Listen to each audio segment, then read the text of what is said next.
represents the security requirements that must be in contracts for vendors to follow. Because when we bring vendors in and we expose them to our data and our environment, it turns out that we have the same expectations of them as we do for ourselves.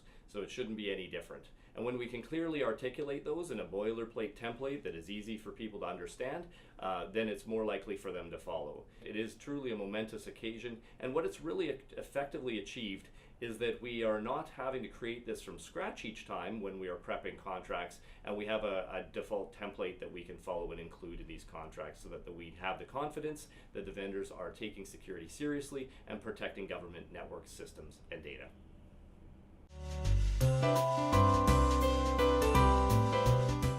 So the new information security policy. Version 4 really represents a reorganization of the material.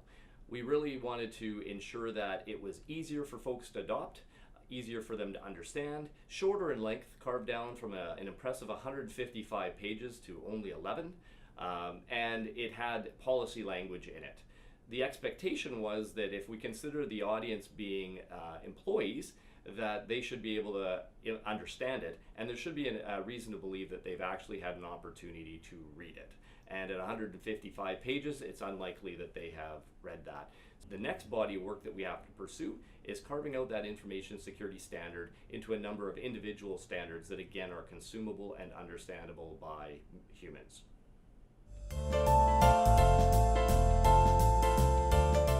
So with defensible security, it turns out that folks by now know that they need to do something in the area of security. But I'm not convinced that they know what to do, how to do it, or who they can call for help. So with Defensible Security Phase 1, the team went out to each of the ministries and worked with them collaboratively to improve the security posture within the ministry and thus across all of government, and raising the water level from a security maturity perspective. Now in Defensible Security Phase 2, we're extending that to broader public sector and inviting them to get on the journey as well, because in this age of hyper-connectedness, where it turns out that even if you have your security game together, that you're so connected with other organizations that they're putting you at risk if they're not also maintaining their cybersecurity posture, that defensible security is just a great way to have everybody achieve a foundational level of security so that they can go on to pursue some of the industry standards out there. So throughout the year, as you may know, the Security Awareness Team, the best security awareness team in Canada, has arranged a number of events and publications for you. In addition to the Security News Digest, which we regularly send out to an impressive distribution list of people, engaging them and informing them of different incidents and updates in the security world, we also have a twice-a-year Security Day one-day conference, which is free for folks to attend, and we webcast it on the internet as well for free to maximize the potential audience. In addition, we have the Privacy Security Conference each year, which is a fantastic event and recognized globally as one of the best privacy and security conferences out there. And we look forward to that each year in February, where we have the global audience and stage coming here and converging on Victoria with an impressive lineup of speakers, sponsors, and topics to engage privacy, security, and other professionals alike.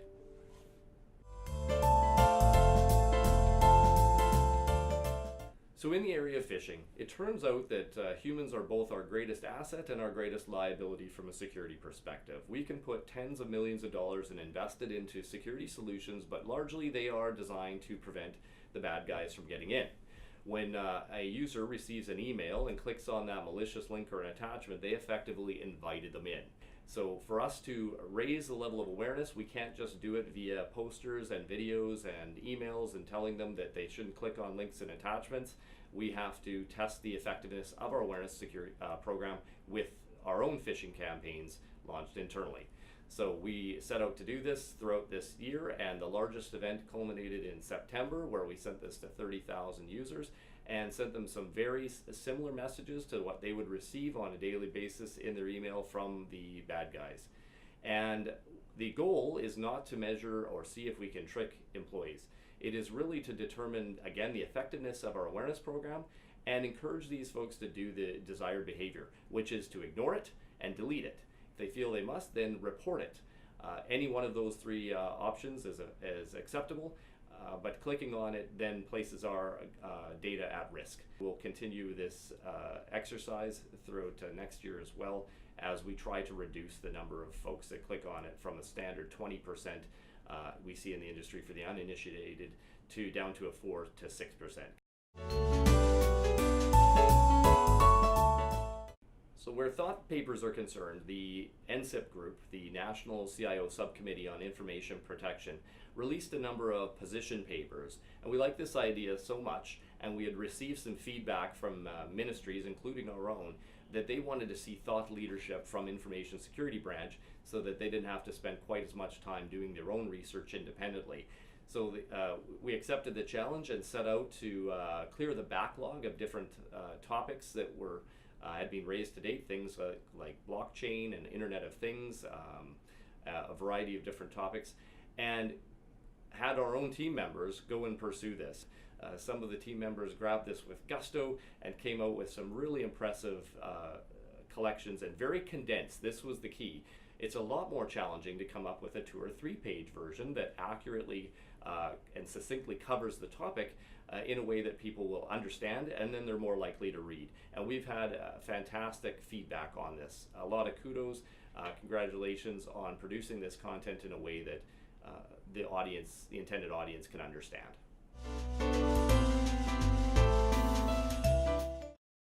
Security News Portal.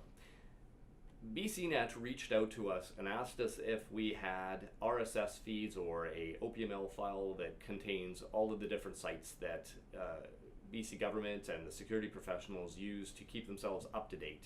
After all, it turns out that in order to keep up with this rapidly changing topic, you need to be investing in yourself, developing yourself, your skills, and keeping up to date with what is going on in the industry.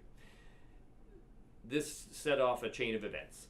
We aggregated this all into one place and kicked off what we thought would be a good similar initiative, which is creating a security news portal, a one-stop shop, single pane of glass where people can go to get all of the information that they need in one shot. Because I don't know if you're like me, you spend hours, at least a week if not per day, combing through all of the different articles to make sure that you don't miss anything.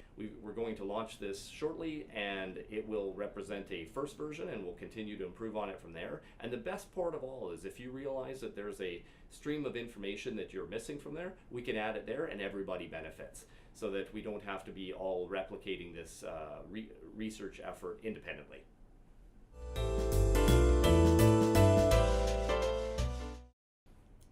Digital certificate services. So when I sat down in my desk here for the first time and saw the complete absence of email encryption, I wondered, how was I going to do my job? And I figured that out. It's wearing out the carpet between here and the executive. So for those who don't get that reference, it's if I can't send things securely and safe from prying eyes across our network, which in some cases could be the subject or of an incident where we're concerned that they might have ability to read our emails. If in the absence of encryption, you don't have any secrets. And you need to be able to have some secrets sometimes, it turns out. So in cases where we have to share confidential information and we have no secure way of doing it, then we have to walk down a hall or at best make a phone call to share this information. And really nowadays we expect to have the technology in place to do that. Now, historically, we purchased this service through the feds, and over a period of number of years, they told us that we had to get off of their service. The government changed, and they said we were just kidding and you can stay. By that time it was a bit too late. We had already launched a procurement, found a successful vendor, and were deploying this technology. But it was a long haul.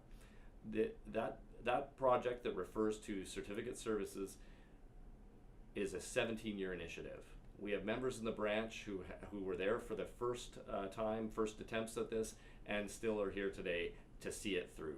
That is a level of commitment that is enviable, and we finally have it, and we've had it for several years now, the ability to encrypt emails, do digital signatures effectively in the name of non-repudiation, so that when something happens, we can demonstrate that it could only have been that person that did that. And we use this regularly to interface with whether it's law enforcement or federal organizations.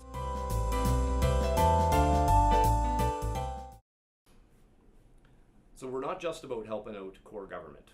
We believe strongly in raising the water level across the province for public sector organizations, many of which are smaller in size and don't have even one full-time security professional to assist them. So we want to make sure that we are bringing people along for the ride, at least as many that are willing, and lowering the barriers and making it as easy as possible for them to do the right thing. One of the ways that we are doing that is with our external outreach and engagements. So we're making it out to more cities throughout the province of BC than ever, and evangelizing security awareness, defensible security, and then the different resources that are available from both the federal government and the provincial government. One of the ones that we implemented successfully within government this year was the corporate supply arrangement. And what this does is it makes available up to 6 security services, and it was no fluke. These 6 services were put on this corporate supply arrangement because they were the ones that I was most frequently being asked for in the middle of the night by somebody who was panicked. So now, as it stands, 2,400 public sector organizations have access to go and use these services without running their own procurement. Because what we found out was that some of these organizations, it costs them up to $1 million just to run the procurement because they don't have legal experts, they don't have subject matter or procurement experts on hand to vet these. So we did that for them. And I know that some organizations are using it.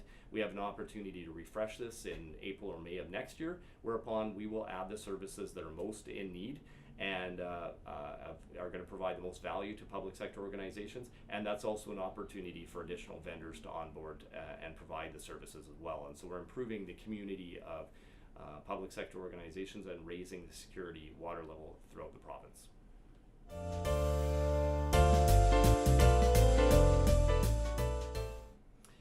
Information Security Classification Standard. This is something that, while we've had a standard in place for some time that said that we should rate all of our information low, medium, or high, it was never operationalized. So the first thing we need to do is come up with an information classification standard that people can follow. Ideally, it would be binary. That is where we figure we would have the most uptake. And so starting out with public and confidential. So there's data, and it's either public and can be shared with everybody, or it's confidential. So we have been successful in replacing the old information classification standard with this new one. The folks from CIRML were instrumental in making this successful after we've been trying it for multiple years. They assisted us with publishing the getting the standard approved, and then we published it, and we're just about to communicate it. And what's most important, and it's going to be different this time, is we need to operationalize it. Otherwise, we're going to enjoy the same level of success as last time. And we're going to do that a number of different ways through our data security program, which will bring in some systems to aid individuals in doing this, because if they have to manually classify everything, it is going to fail. And if it impacts usability, it's going to fail. We want to make it as transparent and easy for people to do as possible, and then they're going to be more likely to adopt it.